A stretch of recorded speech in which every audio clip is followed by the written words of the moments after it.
शुरू कर देते हैं।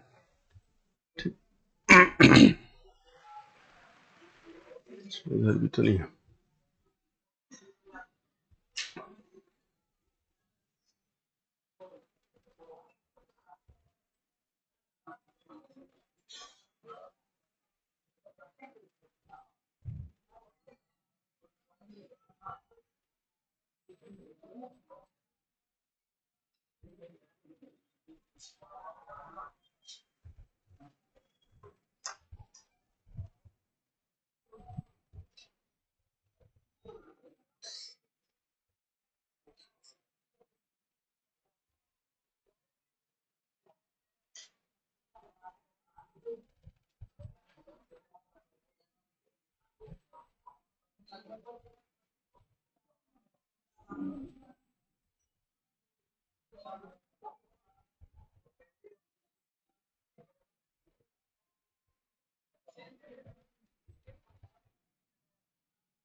चलो शुरू करते हैं मंगलाचरण। वंदो मैं श्री नेमि जिन गुरु नेमि चंद्र जिन राय, लब्धि सार जिन श्रुत नमन मन वचन से आज। मोक्ष मार्ग में सम्यक दर्शन को पहला सोपान कहा, पर से भिन्न निजातम दर्शन को सुख का स्थान कहा।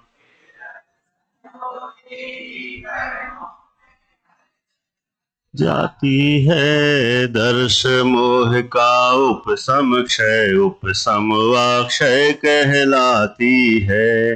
जिससे औपशमिक क्षायोपम व शायिक नाम मिलते, औपशमिक के प्रथम द्वितीय भेद जिनागम में चलते।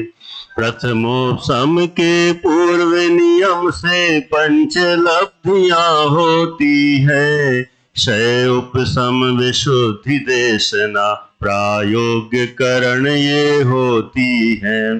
प्रथम चार सामान्य कही है, भव्य अभव्य सभी पाते। करण लब्धि पाते ही भविजन शत प्रतिशत सम्यक पाते।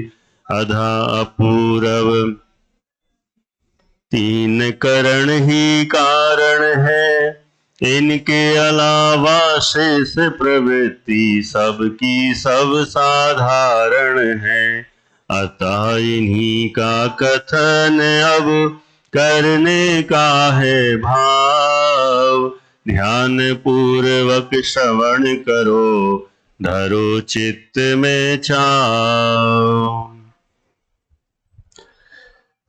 आचार्य नेमि चंद्र विरचित पंचलब्धि ग्रंथ के आधार से अपनी चर्चा, लब्धि सार जी के आधार से अपनी चर्चा पंचलब्धि और उसमें तीन करण परिणामों पर चल रही है। पहले इससे घोषणा हो चुकी अंतिम कक्षा, इसलिए कहने की जरूरत नहीं है, फिर भी सबको पता ही है। अपने पास आधा घंटे का ही समय है, वैसे 1.5 घंटा भी मिल जाए ना तो भी कम है आज, लेकिन जो भी जितना समय है उतने में ही अपन प्रयास करेंगे। हाँ चलो, सूचना आवाज आ रही है, पेपर भी बता दो थोड़ा सा। ठीक है, पेपर भी देख लेंगे थोड़ा सा कैसा आने वाला है। मैंने इतने कम समय में ही सारी बात करना है, थोड़ा विषय भी और उस पर भी चर्चा। सुबह वाले में कर्म सिद्धांत में थोड़ा सा अच्छा समय मिल गया था, 1.5 घंटे का, 1.25 घंटे का, उसका फायदा मिल गया। यहाँ तो लेकिन अपन बंधे हुए हैं, 4 बजे बंद करना है तो करना ही है ना। तो अपन करते हैं प्रयास जितना बनेगा। तीन करण संबंधी चर्चा अपन ने कल प्रारंभ की थी, अब उसको ही आगे बढ़ाते हैं। तीन करण के नाम हमने देख लिए थे, आधाकरण, अपूर्वकरण और अनुवृत्तिकरण। तीनों की परिभाषाएं भी देख ली थी और तीनों की परिभाषाएं देखने के बाद अब अपन तीनों के बारे में थोड़ा और विशेष जानने का प्रयास करेंगे। अगले पेज पर आते हैं। देखिए, करणों की विशेष व्याख्या यहां पर चार्ट में बनी हुई है। करण एक साइड लिखा है, बीच में है भिन्न समयवर्ती जीवों के परिणाम और तीसरा है एक समयवर्ती जीवों के परिणाम। कल हमने आधाकरण, अपूर्वकरण, अनिवृत्तीकरण का सामान्य लक्षण देखा। अब इसमें देखना है हमें कि कोई भी दो जीव, नाना जीव कहें, अनेक जीव आधा प्रवृत्तिकरण में पहुंचते हैं 4 लब्धि पार हो जाने के बाद। 4 लब्धि होने के बाद 5वीं करण लब्धि में पहुंचे, आधा करण में पहुंचे, तो इसमें दो नियम, अपन दो नियम के अनुसार चलेंगे। एक तो भिन्न समयवर्ती जीव और एक है एक समयवर्ती जीव। कोई कही क्या होता है? हमने कल देखा था, एक कोई जीव पहुंचा 4 बजे, आधा प्रवृत्तिकरण को प्राप्त होता है, और दूसरा है एक पहुंचा 4:01 पर पहुंचा। तो एक 4 बजे और एक 4:01 पर, तो ये क्या हो गया? भिन्न समयवर्ती। भिन्न भिन्न माने अलग अलग समय में, एक 4 बजे पहुंच रहा है, एक 4:01 पर पहुंच रहा है। और दूसरे टाइप के वे नाना जीव हैं जो दोनों के दोनों 4 बजे ही आधा प्रवृत्तिकरण को प्राप्त करते हैं, सेम टाइम पर। एक कंडीशन में अलग अलग टाइम पर आधाकरण को प्राप्त होते हैं और दूसरी कंडीशन में एक ही साथ आधाकरण को प्राप्त होते हैं। तो आधाकरण में भी ऐसी 2 कंडीशन हमें मान के चलना है और अपूर्वकरण में भी ऐसी 2 कंडीशन मान के चलेंगे। अपूर्वकरण में कैसे? अपूर्वकरण में भी वही 2 जीव हैं, एक 4 बजे अपूर्वकरण में पहुंचा और एक 4:01 पर अपूर्वकरण में पहुंचा। ये हो गए भिन्न समयवर्ती जीव।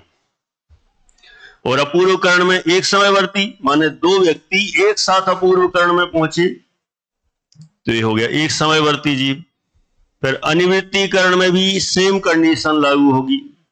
भिन्न समयवर्ती 2 जीव माने एक 4 बजे पहुंचा और एक 4:01 पर अनिवृत्तीकरण में पहुंचता है। और 2 जीव ऐसे हैं जो सेम टाइम पर ही अनिवृत्तीकरण में पहुंचते हैं। तो ये तीनों करण परिणामों में भिन्न समयवर्ती और एक समयवर्ती, इन जीवों के परिणामों की चर्चा कर रहे हैं। तो इनमें अपन जानने का प्रयास करेंगे इस चार्ट के माध्यम से। सबसे पहले आधा करण माने आधा प्रवृत्तिकरण में भिन्न समयवर्ती जीवों के परिणाम कैसे होंगे। अभी वही पेज है, आगे बढ़ गए अपन। हाँ, समान भी हो सकते हैं, असमान भी हो सकते हैं। कल हमने देख लिया था कि कोई जीव कहें अथवा कोई, समझ लो एडमिशन के लिए अपन ने उदाहरण लिया था, कोई विद्यार्थी 1 जून में प्रवेश लेता है जयपुर में और 1 जुलाई में प्रविष्ट होता है। तो ये भिन्न समयवर्ती हैं, भिन्न भिन्न महीनेवर्ती हैं, अलग अलग समयों में यहां पर आए। तो अलग अलग समयों में आने पर भी दोनों की योग्यता, मान लो 1 अगस्त को, अगस्त की 1 तारीख को एग्जाम होता है, तो दोनों के नंबर सेम भी आ सकते हैं, अलग अलग भी आ सकते हैं। पीछे वाला आगे भी हो सकता है, पीछे वाला पीछे भी रह सकता है, और समान भी हो सकते हैं। माने दोनों ही बातें हो सकती हैं, दोनों की योग्यता समान भी हो सकती है और असमान भी हो सकती है। ये तो हो गया भिन्न समयवर्ती। अच्छा, मान लो कोई 2 छात्र हैं और उनका एक साथ एक ही डेट में एडमिशन हो और वे एक ही डेट में यहां पर जयपुर आए। मान लो 1 जुलाई को आए 2 विद्यार्थी, 1 जुलाई को, चाहे वो एक फोटेरा का हो और एक चाहे खड़ेरी का हो।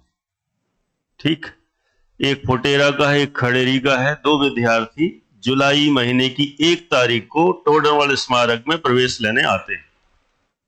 दोनों का प्रवेश हो गया, एडमिशन हो गया, उनको रूम मिल गया, सब कंप्लीट। 2 जुलाई से मान लो उनकी कक्षाएं शुरू हो गई, सेम सब कुछ है। और 1 अगस्त को फर्स्ट टेस्ट हुआ कोई भी 10 मार्क का, 20 मार्क का, बाल बोध का या बीतरा विज्ञान का। जब रिजल्ट आया तो रिजल्ट आता है तो उसमें दोनों का सेम भी रिजल्ट आ सकता है, समान भी आ सकता है और असमान भी आ सकता है। माने एक समय में भी आए तो एक समय में भी दोनों में समानता भी हो सकती है और असमानता भी हो सकती है। माने यहां ये बताना है अधाकरण के परिणामों में ऐसी वैरायटी है कि कोई आगे पीछे आए तो भी सेम हो सकते हैं, सेम टाइम पर आए तो भी सेम भी हो सकते हैं और अलग अलग भी हो सकते हैं। माने सब तरह की व्यवस्था अधाकरण के परिणामों में है। भिन्न समयवर्ती जीवों के परिणाम समान असमान और एक समयवर्ती जीवों के परिणाम भी समान असमान हो सकते हैं, ये आधाकरण में है। अब नेक्स्ट आते हैं अपन अपूर्वकरण में। अपूर्वकरण में थोड़ा सा चेंज है। क्या चेंज है? भिन्न समयवर्ती जीवों के परिणाम भिन्न भिन्न ही होंगे, असमान ही होंगे। मतलब जो पहले आओ, वो जो कहते हैं ना पहले आओ पहले पाओ, जो पहले आएगा वो आगे रहेगा और जो बाद में आएगा वह पीछे ही रहेगा। ये अपूर्वकरण में क्यों? इसमें हर समय अपूर्व अपूर्व परिणाम होते हैं, इसकी क्लास ही अलग है। कल अपन ने देखा था ना कि 1 साल बाद आएगा, वो तो इस उदाहरण के लिए, वहां तो भले एक समय बाद भी आए ना तो उसकी क्लास ही अलग है। 1 सेकंड का भी अंतर हो तो वो क्लास ही अलग है कि इसका और उसका कोई मैच ही नहीं होगा। अपूर्वकरण में जो आगे है 4 बजे यदि आया है और 4:01 पर आया है तो कितनी ताकत लगा दे 4:01 वाला, वो 4 बजे वाले को ओवरटेक कर ही नहीं सकता, क्योंकि सेम स्पीड से भागते हैं दोनों। आगे वाला आगे रहेगा, पीछे वाला पीछे ही रहेगा। ऐसी असमानता दोनों में पाई जाती है। माने भिन्न समयवर्ती जीवों के परिणाम भिन्न भिन्न ही होंगे अथवा कहो असमान ही होंगे। ठीक है, पेपर में इस तरह के प्रश्न आएंगे, ध्यान रखना, क्योंकि जो वो ज्यादातर तो ऑब्जेक्टिव ही है पेपर, 1 वर्ड आंसर है। तो आपको मान लो आ गया अपूर्वकरण में भिन्न समयवर्ती जीवों के परिणाम कैसे होंगे, तो आपको ध्यान रखना पड़ेगा असमान होंगे कि कैसे, है ना। माने आज की जो कक्षा चलेगी भले कम समय की है, लेकिन ये समझ लो यदि 30 नंबर का पेपर है तो आज ही 20 नंबर का काम हो सकता है। माने विषय 20 नंबर का नहीं चलेगा, माने जो अभी चलेगा, और फिर मैं थोड़ा पुराना 5 मिनट में लास्ट में बताऊंगा पुराने से अभी तक, तो बहुत कुछ कवर हो जाएगा, है ना। और सूचना वैसे कल दी थी, विद्यार्थियों के अलावा अन्य श्रोतागण सूचना नहीं दे पाए थे क्या? हो गई ना सब जगह सूचना। यदि किन्हीं को और को परीक्षा देना हो तो नाम लिखा के परीक्षा देना चाहिए, है ना साहब। एग्जाम देने से अपनी तैयारी बहुत अच्छी होती है। नंबर कम आएंगे तो भी कोई दिक्कत नहीं, आएंगे तो ना, एग्जाम जो नहीं देगा उसके तो कुछ नहीं आएंगे है ना। इसलिए जो भी हो प्रयास तो करना ही चाहिए, और जितना प्रयास करेंगे, और जब एग्जाम का टेंशन आता है ना, ऑटोमेटिक ही नींद उड़ जाती है, लगता है नहीं पढ़ना है पढ़ना है पढ़ना है, अभी क्या करें, अभी इतना समय है, पढ़ लेते हैं, चलो शाम को पढ़ लेते हैं, घूमना फिरना बंद करो, पढ़ लेते हैं, सुन लेते हैं, फिर से रिपीट क्लास सुन लेते हैं, चर्चा कर लेते हैं, फिर समझ में नहीं आता है डिस्कशन कर लेते हैं। ऐसा फिर रात को अरे आज का एक पेपर तो थोड़ा सा बिगड़ गया, अब अगला कल का सुबह का नहीं बिगड़ना चाहिए, फिर तैयारी में लग जाओ, 12-1-2 बज गए। एक अलग ही माहौल होता है और पुरानी यादें भी ताजा होती। हम भी ऐसे ही पहले पढ़ा करते थे, है ना। अच्छा लगता, अच्छी फीलिंग आती है। मैं तो कहता हूँ जिंदगी भर परीक्षा देना चाहिए। हाँ, मजेदार, जितना बन सके वहां तक प्रयास। एक अलग ही बचपन है ना, बचपन जैसी अनुभूति भी होती रहती है और आनंद भी बहुत आता है, अध्ययन भी होता है, अपने उपयोग भी टिकता है। इस दृष्टि से कहा तो जो परीक्षा नहीं देने के प्लान में है वे देने के प्लान अपना बना ले में, ऐसा भाव है। अब देखो आगे, मेरे पास तो अभी जो उधर ऑनलाइन सुनते ना ये, उन लोगों के ऐसे मैसेज आने लगे, हमें भी पेपर भेज दो हम सॉल्व करेंगे। तो हमने कई लोगों को तो अभी से पेपर भेज दिया, लेकिन ये नहीं बताऊंगा किसको, नहीं तो अभी वहीं से पता करने लग जाओ कहाँ भेज दिया। तो पेपर भेज दिया, वो सॉल्व करेंगे, फिर इसके बाद जहां यहां पेपर हो जाएगा तो आंसर सीट भी डाल देंगे उसमें, जैसे वो मैच करके अपना चेक भी कर लेंगे कि कहाँ हमने कितनी तैयारी की है। चलो, देखो कई लोगों को रहता है उत्साह, रहता है तो रहता ही है। अब आगे बढ़ते हैं। अपूर्वकरण में एक समयवर्ती जीवों के परिणाम, इसमें दोनों वैरायटी है, समान भी हो सकते हैं असमान। माने जो एक साथ एंट्री जिन्होंने की है अपूर्वकरण में, माने इसमें भिन्न समयवर्ती होते तो कहा था ना इनकी क्लास ही अलग है, अलग, आगे पीछे वाले की पीछे रहेगा, आगे वाला आगे रहेगा। लेकिन सेम टाइम में मान लो कोई दो विद्यार्थी जिन्होंने डायरेक्ट फर्स्ट ईयर में एडमिशन लिया, हो भी जाता है आजकल, तो कहीं कोई दिक्कत नहीं। हम लोग के समय पे नहीं होता था कभी, तो कितनी पढ़ाई करके आ जाओ। अपने अभय जी भाई साहब भी एम.कॉम करके आए थे, और एम.कॉम करके पूरी पढ़ाई कंप्लीट करके यहाँ उपाध्याय से उन्होंने एडमिशन लिया। ऐसे ही बहुत सारे उदाहरण मिल जाएंगे, मैंने पूरी ग्रेजुएशन कंप्लीट कर जाने के बाद यहाँ एंट्री की, है ना। 11th-12th पास है, हाँ बहुत, हाँ मैंने इतने नाम मिल जाएंगे। अभी तो मैंने एक नाम दिया जो सबसे यूनिवर्सल नाम है, हम सबकी नजर में, सब लोग जिनको जानते हैं उनका उदाहरण दिया कि पूरी पढ़ाई करने के बाद, और पढ़ाई करने के बाद और इतने नहीं, बहुत सारी योग्यताएं, प्रवचनकार भी थे, पहले से प्रवचन करने जाते थे, कितनी सारी चीजें थी, चाहते तो क्या आना यहाँ, फिर भी सब छोड़ छाड़ के यहाँ पर आना, ये कितनी रुचि का प्रतीक है। तो ऐसे ही, लेकिन अब कहाँ, अब ऐसे चांस होते हैं, अब थोड़ा सा अलग सिस्टम है। उम्र का भी बना दिया कि 18 वर्ष से ज्यादा की होगी तो यहाँ एडमिशन नहीं मिलेगा, ये होगा। पहले तो कभी भी आ जाओ तब एडमिशन मिल जाता था। तो मुझे बात करना है फर्स्ट ईयर में, मान लो किसी दो विद्यार्थियों का प्रवेश हुआ, उपाध्याय तो पढ़ी नहीं है, लेकिन दोनों सेम क्लास में आए फर्स्ट ईयर में, तो दोनों की योग्यता में अंतर हो सकता है। माने दोनों का रिजल्ट किसी का कम किसी का ज्यादा आ सकता है।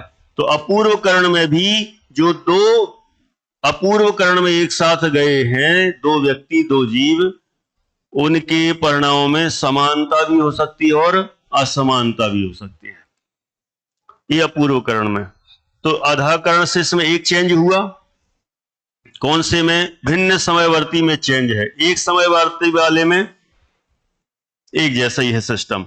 अब अनिवृत्तीकरण में भिन्न समयवर्ती के असमान ही, ये अपूर्वकरण जैसा एक पॉइंट ओके है। और एक समयवर्ती के यहां और चेंज हो गया, क्या होगा, समान ही होंगे। एक समयवर्ती है तो उनके परिणाम समान है, सेम टू सेम, कोई पुरुषार्थ एक्स्ट्रा कम ज्यादा कुछ है ही नहीं उसमें, जो भी है तो बस वही है। माने अनिवृत्तीकरण में जो जीव एक साथ गए हैं, अपूर्वकरण में तो अंतर आ भी जाएगा, आधाकरण में तो आ ही जाता है, अपूर्वकरण में भी अंतर आ जाएगा, अनिवृत्तीकरण में कोई अंतर नहीं। उसका कारण यह है कि इसमें जितने समय हैं उतने ही परिणाम हैं, तो सेम टाइम पर जाएंगे तो सेम क्वालिटी वाले होंगे, उसमें कहीं कोई अंतर नहीं आता, ऐसा अपन समझ सकते हैं। अब थोड़ा सा इनके परिणामों की संख्या भी बता रहे हैं, जो बार बार चल रहा ना कि इनके परिणाम समान होंगे, इनके परिणाम असमान होंगे। तो कोई कहे ये तो बताओ कि परिणाम होते कितने हैं, तो बताते हैं तीनों के अलग अलग परिणाम। इनमें से भी एक आध प्रश्न आएगा, है ना, पहले ही हिंट कर दी। परिणामों की संख्या अधा प्रवृत्तकरण में, अधा प्रवृत्तकरण का काल अंतर मुहूर्त का है, अभी काल की भी चर्चा करेंगे अगले पेज पर। तो उसमें अधा प्रवृत्तकरण में जो जीव जाते हैं उनके परिणामों की संख्या है असंख्यात लोक प्रमाण। इतने वैरायटी के वहां पर परिणाम होते हैं, असंख्यात लोक प्रमाण, कितने ज्यादा हो गए। और असंख्यात लोक प्रमाण तो सब जानते ही होंगे, लोक प्रमाण असंख्यात नहीं कह रहा हूं, ये दो चीज अलग अलग हैं। एक होता है लोक प्रमाण असंख्यात और एक होता है असंख्यात लोक प्रमाण, ये दोनों अलग अलग चीज हैं। क्या अंतर है दोनों में? लोक प्रमाण असंख्यात। लोक माने लोकाकाश, एक लोकाकाश है और उसमें प्रदेश कितने? असंख्यात, इतना। तो ये लोक प्रमाण असंख्यात हुआ। और दूसरा शब्द क्या है? असंख्यात लोक प्रमाण। असंख्यात लोक प्रमाण माने लोक ही असंख्यात हैं, यहां तो एक ही लोक था।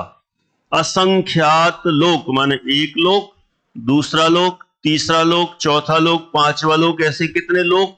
असंख्यात। और हर एक लोक के असंख्यात असंख्यात प्रदेश, ये कहलाता है असंख्यात लोक प्रमाण। तो यहां आधा प्रवृत्त करण में परिणामों की संख्या असंख्यात लोक प्रमाण है, इतनी वैरायटी की। और अपूर्व करण में, हाँ जी साहब, हाँ जी बताइए।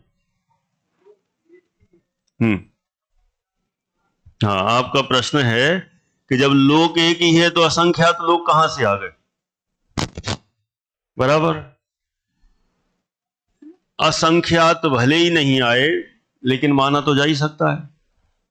यहां तो मानने की बात है। अब सीधा सीधा किसी को समझाएंगे ना तो समझ में नहीं आता है।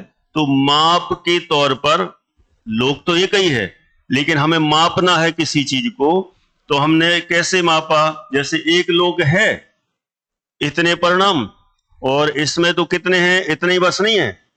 और दूसरा लोक होता तो उतने के भी असंख्यात, तीसरा होता तो उसके भी असंख्यात, ऐसे असंख्यात लोक हों उनके असंख्यात, इतने परिणाम इस आधा प्रवृत्त करण में होते हैं। भले लोक एक है, लेकिन जो उनका क्वांटिटी है परिणामों की, तो क्वांटिटी इससे नापी, बुद्धि में नापी अपन ने। बस अपन माना माना तो करते, माना इतना, उसी एंगल से बस परिणामों की विचित्रता, विशेषता और उनकी संख्या बताना है, तो इस तरह से बता दी। हाँ बस ऐसा। अब अपूर्व करण में, अपूर्व करण का आधा करण से भी असंख्यात लोक गुणे असंख्यात लोक प्रमाण, इसमें ज्यादा हो गया। आधा करण में परिणामों की संख्या कम थी, अब कम में भी ज्यादा तो थी, लेकिन वो इसकी तुलना में कम थी, असंख्यात लोक प्रमाण। और अपूर्व करण में कितनी हो गई? उससे भी असंख्यात लोक गुणी, लेकिन है वह भी असंख्यात लोक प्रमाण।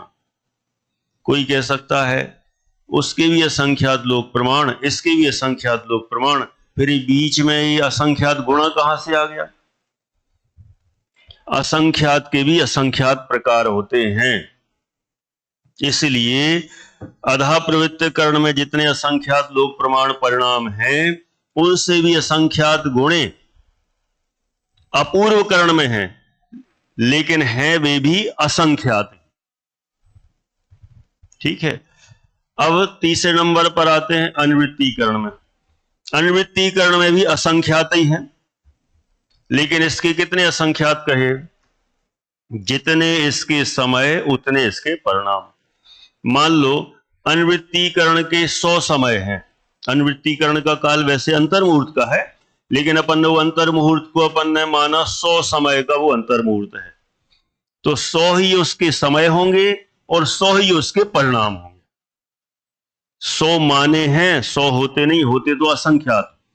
माने असंख्यात ही उसके समय और उतने ही, बिल्कुल समझ लो, एक के ऊपर एक रखे हुए परिणाम।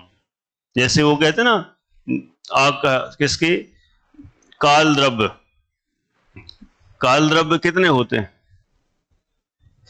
जितने लोकाकाश के प्रदेश, माने एक एक लोया यास पदे से एक एक के जे ठियाहू एक एक का, एक के ऊपर एक एक मान लो स्थित हो। ऐसे ही अनुवृत्तीकरण के परिणाम कितने? जितने उसके समय, तो पूरे उसके समय को फैला दो और एक एक के ऊपर एक एक परिणाम रख दो, इतने एग्जैक्ट सेम टू सेम आएगा। तो जितने अनुवृत्तीकरण के हैं समय, उतने ही होते हैं उसके परिणाम, लेकिन कितने समय होते हैं और कितने परिणाम? तो आंसर है असंख्यात। इस तरह से इनके परिणामों की संख्या भी यहां पर बता दी। अब काल की भी चर्चा कर लेते हैं। तो तीनों का काल अलग अलग अंतर मुहूर्त है, तीनों का मिलाकर भी अंतर मुहूर्त है। तो कई लोगों को समझ में नहीं आता है कि तीनों का मिलाकर भी अंतर मुहूर्त, तीनों का अलग अलग भी अंतर मुहूर्त, ऐसा कैसे हो सकता है? तो ऐसा हो सकता है और होता ही है, क्योंकि अंतर मुहूर्त के भी असंख्यात प्रकार होते हैं। ये तो चलो अपने जमाने में अपन सीख गए, हम लोग के जमाने तक तो पता क्या पढ़ते थे सब? अंतर मुहूर्त माने 48 मिनट। सही में यही सीखे। हम लोग के समय तक करणानुयोग ज्यादा नहीं चलता था, तो जब जब भी कोई भी बात करता था तो अंतर मुहूर्त की बात आई, मतलब एक ही आंसर।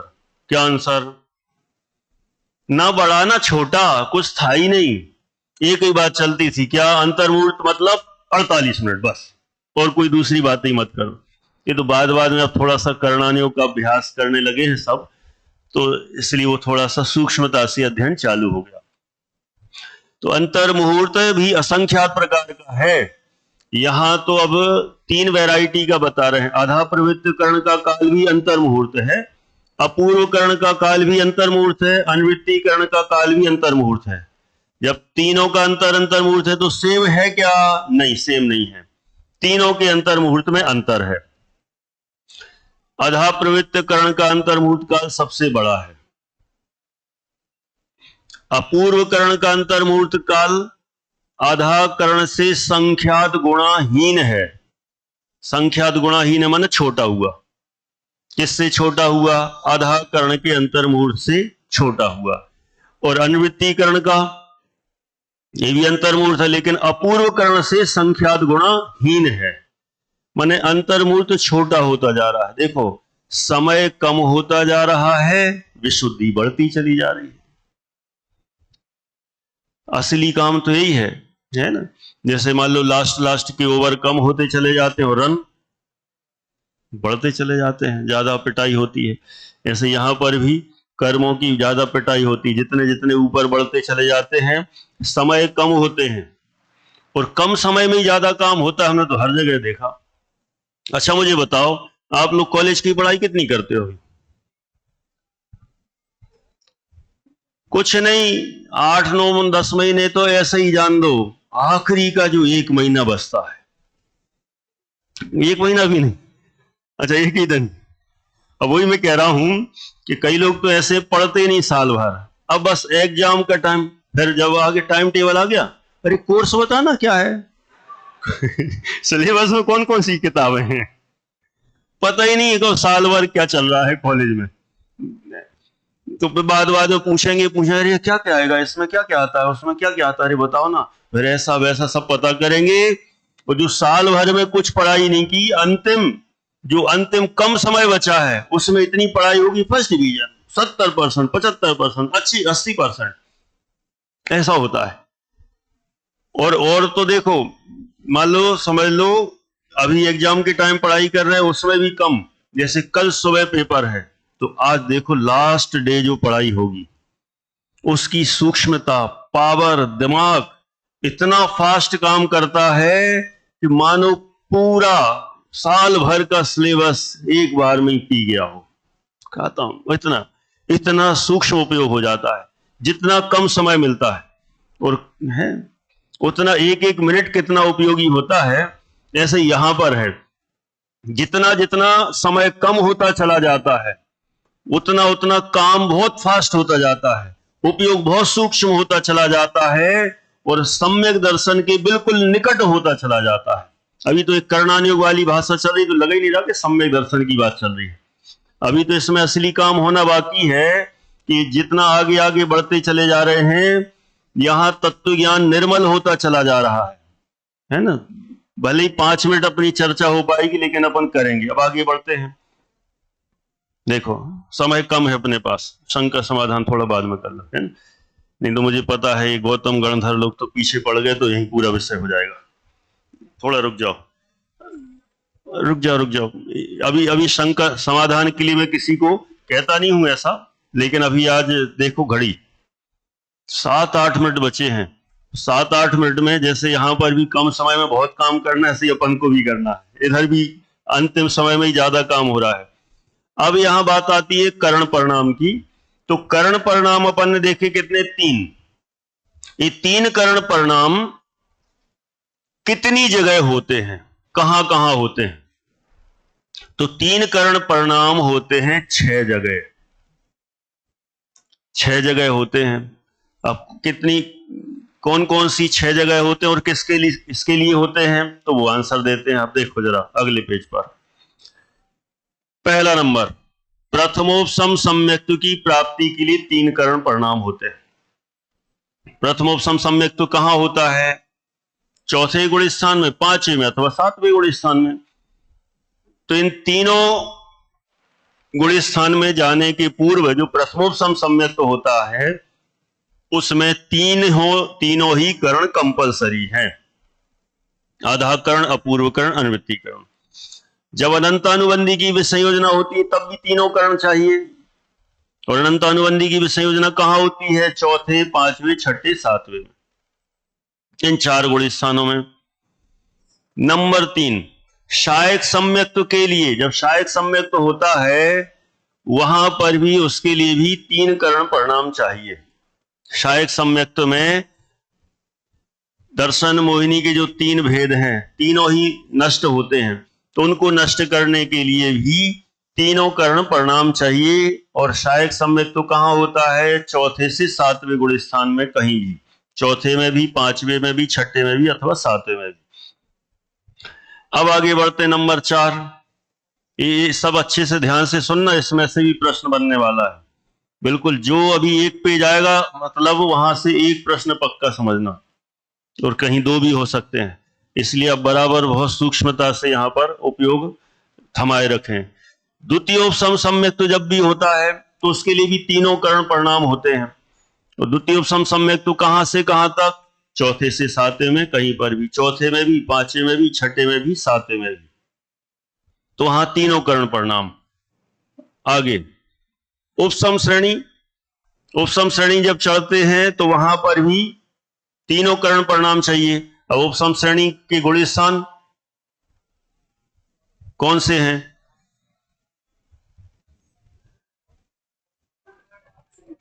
यहां तो लिखा है 7वें से 9वें, वो तो 3 करण के स्थान बताना है ना। तो 7वें गुण स्थान में आधा करण, 7वां गुण स्थान के 2 पार्ट हैं, स्वस्थान अप्रमत्त और सातिशय प्रमत्त। तो सातिशय प्रमत्त में पहला करण आधा करण, फिर 8वें गुण स्थान में अपूर्व करण और 9वें गुण स्थान में अनुवृत्ति करण। तो ये 7वां, 8वां, 9वां, तो 3 गुण स्थानों में ये 3 करण होते हैं। अब ये उपसम श्रेणी के मत देखना कि 8वां, 9वां, 10वां, 11वां ये 4 गुण स्थान थे, यहां तो वो कुछ नहीं बताया, कुछ अलग गलत शब्द लिख दिया। गलत नहीं लिख दिया, सलत सही लिखा है वो। और फिर आगे बढ़े शपक श्रेणी। शपक श्रेणी के गुण स्थान तो 8, 9, 10, 12 हैं, अभी उनकी बात नहीं कर रहे हैं। श्रेणी अलग है और कर्ण परिणाम अलग है, ये हमें ध्यान रखना है। तो शपक श्रेणी में कर्ण परिणाम तीनों होते हैं, और कहां होते हैं? 7वें, 8वें और 9वें गुण स्थान में, ये 3 कर्ण परिणाम। तो 3 कर्ण परिणाम कितनी जगह है? तो 6 जगह। किसके लिए होते हैं वो भी बता दिया, कहां कहां तक के लिए होते हैं वो भी बता दिया। अब आगे बढ़ते हैं, 3 कर्ण परिणाम कितनी जगह बता दिए? 6 जगह। तो ऐसा भी कुछ होता है कि कहीं 3 कर्ण से कम में भी काम चलता हो, तो ऐसा भी है। कितने कर्ण से काम चल सकता है? 2 कर्ण से भी कहीं कहीं काम होता है, माने 3 कर्ण हर जगह होते हो जरूर नहीं है। तो ऐसे कितनी जगह है जहां 2 कर्ण से भी काम होता है? तो कहते हैं ऐसी 3 जगह है। कौन सी 3? देख लो जरा। शायोपसमिक सम्यक्त्व के लिए कितने कर्ण परिणाम चाहिए? 2 ही चाहिए, आधा कर्ण और अपूर्व कर्ण। 2 से ही शायोपसमिक सम्यक्त हो जाता है। और ये शायोपसमिक सम्यक्त्व के गुण स्थान कहां कौन से हैं? 4, 5, 6, 7। फिर मान लो चौथे गुण स्थान से 5वें गुण स्थान में जाना है किसी को, अथवा देश संयम को प्राप्त करना है, तो देश संयम को प्राप्त करने के लिए कितने गुण कर्ण प्रणाम दो ही चाहिए, आधा कर्ण अपूर्व कर्ण। फिर आगे बढ़े, सकल संयम की प्राप्ति के लिए भी दो ही कर्ण प्रणाम चाहिए, आधा कर्ण अपूर्व कर्ण। माने देखो इन तीन जगह पर दो दो कर्ण ही अनिवार्य हैं, तीन कर्ण की यहां कोई अनिवार्यता नहीं है। अब आगे बढ़ते हैं फास्ट, अभी कुछ कुछ मैटर छोड़ते हुए एकदम पीछे चले जाएं। अब है तो बहुत कुछ कुछ तो छूट ही गया है। बाकी ये जब अपना ये जो कोरोना का काल था ना, लॉकडाउन वाला काल, उस समय जो ऑनलाइन क्लास चली हुई 2 साल लगातार शिविरों में, उसमें पूरा लिया है ऑनलाइन में। जिनको ऐसा लगता हो ना कि सुनना है या पक्का और समझना है, तो आप इसमें से सुन सकते हैं। बाकी बहुत कुछ तो हो गया। अब यहां पर अपन चलते हैं थोड़े आगे। अभी अपन ने आधा कर्ण आदि पर चर्चा की, तीनों परिणामों पर, तीनों कर्ण परिणाम पर चर्चा की भिन्न समयवर्ती जीवों के हिसाब से। यदि अब एक समयवर्ती जीवों के हिसाब से बात करेंगे, हाँ बराबर सही जगह रोका जहां चाहिए था, जिसने भी किया बहुत सही सेट किया। अब देखो, तीन कर्ण परिणाम भिन्न भिन्न जीवों की अपेक्षा कहे थे, अब एक जीव की अपेक्षा देख लेते हैं।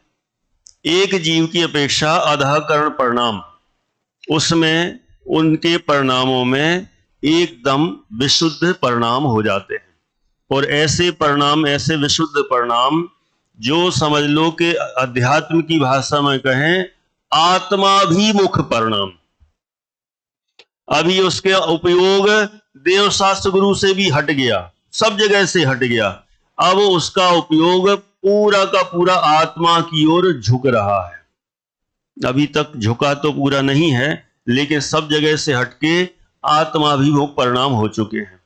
अब बस आत्मा का अनुभव करने ही वाला है कुछ ही समयों में, अब ज्यादा समय लगने वाला नहीं। तो ऐसे आधा कर्ण के परिणाम, ऐसे विशुद्ध परिणाम। फिर और आगे बढ़ता है, इसका अंतर्मुहूर्त पार करते हुए अपूर्व कर्ण में जाता है। अपूर्व कर्ण में भी ऐसे विशुद्ध परिणाम हो जाते हैं कि उसकी विशुद्धता और भी कई गुनी बढ़ जाती है। विशुद्धता बढ़ते बढ़ते फिर तीसरे नंबर में पहुंचता है। तीसरा कौन सा? अनिवृत्तीकरण। अनिवृत्तीकरण के परिणाम में पहुंचा, वहां पर विशुद्धता और भी बहुत बढ़ गई। अब इस अनिवृत्तीकरण में दो काम होते हैं। कौन से दो काम? एक होता है अंतरकरण और दूसरा होता है उपसमकरण। एक है अंतरकरण और दूसरा है उपसमकरण। अनिवृत्तीकरण का काल है अंतर्मुहूर्त। जब उस काल का बहुभाग टाइम निकल जाए, एक भाग प्रमाण काल शेष रहे। बहुभाग और एक भाग अपन मान लें। अनिवृत्तीकरण का काल तो है अंतर्मुहूर्त, अपन मान लेते हैं 1 मिनट का, 1 मिनट का माना। तब अनिवृत्तीकरण में जीव के परिणाम विशुद्ध होते चले जा रहे हैं और 1 मिनट में अपन बहुभाग अलग निकाल लेते हैं और एक भाग अलग निकाल लेते हैं। अपन मान लेते हैं 50 सेकंड हो गए बहुभाग और 10 सेकंड हो गए एक भाग। 50 सेकंड निकल गए, विशुद्धि बढ़ती चली जा रही है। अब अंतिम जो 10 सेकंड बचे हैं, उन 10 सेकंड में एक धमाका होता है। अपनी भाषा में कहें तो कौन सा धमाका? एक विस्फोट होता है जिसको कहते हैं अंतरकरण। माने आत्मा की ओर जो उन्मुख परिणाम है, उसमें इतनी विशुद्धि जागृत होती है कि अंतरकरण वाला एक तरह से विस्फोट होता है। उसका पूरा प्रभाव पड़ता है, वो समझ लो बॉम्ब ब्लास्ट होता है दर्शन मोहिनी पर। किस पर हुआ? दर्शन मोहिनी। और दर्शन मोहिनी पर जब ब्लास्ट होता है तो उसके टुकड़े टुकड़े हो जाते हैं, 2 भागों में बट जाता है। कुछ हिस्सा ऊपर की ओर चला जाता है, कुछ हिस्सा नीचे की ओर आ जाता है। इतना काम ये हो गया अंतरकरण के द्वारा। अब देखो जरा एक पिक्चर में देख लेते हैं, पढ़ने का टाइम बिल्कुल नहीं बचा। ये देखो, ये जो दर्शन मोहिनी थी, दर्शन मोहिनी का कुछ हिस्सा चला गया ऊपर की ओर, जिसको नाम दिया है द्वितीय स्थिति, और बीच में पड़ गया है अंतर, माने गैप हो गया, और नीचे कुछ दर्शन मोहिनी का हिस्सा चला गया जिसका नाम है प्रथम स्थिति। कुछ ऊपर कुछ नीचे, बीच में पड़ गया गैप। अब इतने में क्या होगा, मान लो अपन ने माने 10 सेकंड बचे हैं। अब इसमें जो प्रथम स्थिति नीचे है, इसमें जो दर्शन मोहिनी का कुछ हिस्सा है उसका एक एक निषेक, ये समझ लो जो लाइन खिंची हुई है, एक एक निषेक उदय में आता है खिर जाता है, उदय में आता है खिर जाता है, और ऊपर वाला जो हिस्सा है वो वहीं पर सेट होने लग जाता है।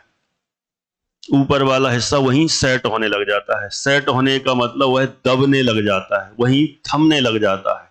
और नीचे के निषेक जिस समय यहां हुए समाप्त, ऊपर का हो गया वहीं सेट, दब गया, स्थिर हो गया, दब गया, ये कहलाता उपसमकरण।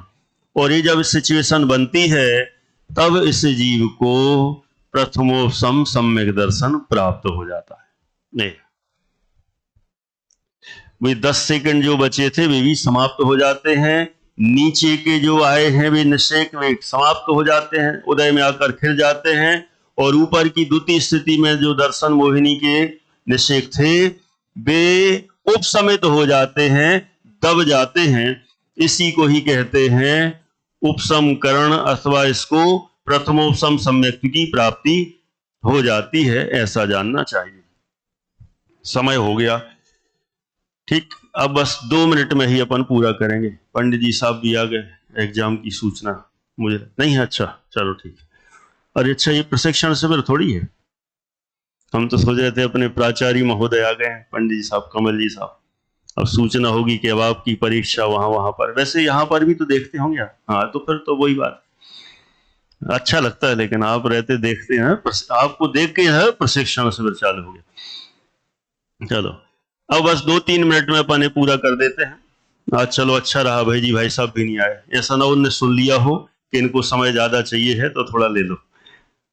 चलो अपन अपना बस 2-3 मिनट में पूरा करते हैं। पेपर कैसा आएगा ये विषय हो गया। अब आपको अंतरकरण, हाँ ये नहीं, अंतरकरण के 2 भेद नहीं, वो अनिवृत्तीकरण में जो 2 पार्ट है, एक है अंतरकरण, एक है उपसमकरण। तो उपसमकरण किसका नाम, ये तो हो गया अंतर। अब अंतर माने गैप पड़ गया, हाँ अभी जो पिक्चर आई थी ना, ये तो है अंतरकरण। और जिस समय नीचे वाले निषेक खिरते गए, ऊपर वाले जमते गए, और जब ये काम पूरा हो गया, नीचे के पूरे खत्म, ऊपर के दब गए, तो ये उपसमकरण हो गया। अब पेपर कैसा आएगा, पेपर तो देखो जिन्होंने पढ़ा है उनके लिए तो बहुत सरल है, कठिन तो है ही नहीं। कैसे आएंगे, मान लो क्वेश्चन है पहला, आपने जो शुरू से पढ़े हैं, तो इसमें से अपन देखें हिंट के लिए, पहले पेपर का पैटर्न देख लें आप। 30 नंबर का है और 30 नंबर का ही सारा ऑब्जेक्टिव ही है, आपको परिभाषाएं और डिटेल और ये सब नहीं दे रहे हैं, ठीक है। क्या 5 क्या 50 नंबर का नहीं, 30 नंबर का है। अब 30 का हो चाहे 50 का हो, उसमें करना क्या है, टिक ही तो करना है। 30 नंबर का एक प्रश्न है, पहले 10 नंबर का है, जिसमें 1 वर्ड आंसर, आपका एक ही शब्द में उत्तर देना है। जैसे कि मान लो आपको प्रश्न आ गया, प्रथमोपसम सम्यक्त्व कितनी गतियों में होता है, तो आपने लिख दिया 4, है ना। इस तरह के ऐसे ऐसे प्रश्न रहेंगे, है ना। अब और क्या हिंट करें, हिंट तो आप समझ लो किसी टाइप के रहेंगे प्रश्न। 1 वर्ड आंसर, अब पूछ लिया लब्धियां कितनी होती हैं, अब 5 ऐसा। कर्ण परिणाम कितने होते हैं, 3। देशना लब्धि के कितने अंग हैं, 4। फिर उसमें चौथा अंग के कितने अंग हैं, 3। इसी टाइप के, मैंने ऐसे आपको 1 वर्ड आंसर ऐसे देते चले जाना है। आप देखोगे तो ऐसा लगेगा बहुत सरल है, एकदम ज्यादा कुछ कठिन नहीं है। बस हमने पहले ही कहा, जिन्होंने थोड़ा ध्यान से सुना है उनके लिए तो 10 मिनट भी नहीं लगने वाले, करते चले जाओ खटाखट आंसर। फिर सेकंड क्वेश्चन आएगा फिल इन द ब्लैंक्स, वे भी 10 हैं, ऑप्शन नहीं दिए हैं उसमें, आपको सरल ही रहेंगे। आपको फिल इन द ब्लैंक जो भी है, आपको प्रश्न दिया और प्रश्न दे के मान लो आपको आ गया कि क्षयोपशम ज्ञान के गुण स्थान ... हैं। आप 1 से 12 भी लिख सकते हो, सीधा 12 भी लिख सकते हो, है ना, 1 से 12 लिखो, अच्छा है ना? ऐसा इसी तरह के क्षयोपशम लब्धि का गुण स्थान कौन सा है, आप कहोगे पहला। ऐसा आपको फिल इन द ब्लैंक में 10 आपको आएंगे और आप आराम से उनके आंसर दे सकेंगे। और अंतिम तीसरा प्रश्न आपको रहेगा सही गलत का, सत्य असत्य का, जिसमें आपको वही हाँ या ना, यस और नो करना है, कुछ ऐसा भारी है नहीं, है ना। तो उसमें ये आ जाएगा कि इसमें अधा प्रवृत्तिकरण का काल अंतर मुहूर्त है, तो आपने कहा यस सही है। फिर अपूर्व करण में भिन्न समयवर्ती जीवों के परिणाम समान होते हैं, तो आप लिखोगे गलत है। बस इसी तरह के प्रश्न रहेंगे तो आपको आसान रहेगा, ज्यादा कुछ दिक्कत नहीं आएगी। अब आपको थोड़ी सी तैयारी लेकिन जरूर करना पड़ेगी, क्योंकि एक टिक सीधा सही और गलत हो सकता है ना। आपकी जो वहां की एग्जाम होती यूनिवर्सिटी की, वो काम में नहीं आएगी कि पेज भरो और नंबर पाओ। हाँ, यहाँ तो आपको बिल्कुल आर या पार जो लिखोगे उसके नंबर मिलेंगे, सही है तो सही, गलत है तो गलत। इसलिए आप अच्छे से तैयारी करें, बहुत बहुत शुभकामनाएं हैं, अच्छा पेपर जाए, अच्छा रिजल्ट जाए। और रिजल्ट जाए ये तो लोक व्यवहार है, असली में तो हमें ये 5 लब्धियों का और करणों का स्वरूप ख्याल में आए और हम इन पूर्वक प्रथमोपसम सम्यक्त को ग्रहण करें और आत्म कल्याण के लिए आगे बढ़ते जाएं। मूल उद्देश्य तो यही है, इतना करें, इसी भावना के साथ यहाँ पर पूरा करते हैं।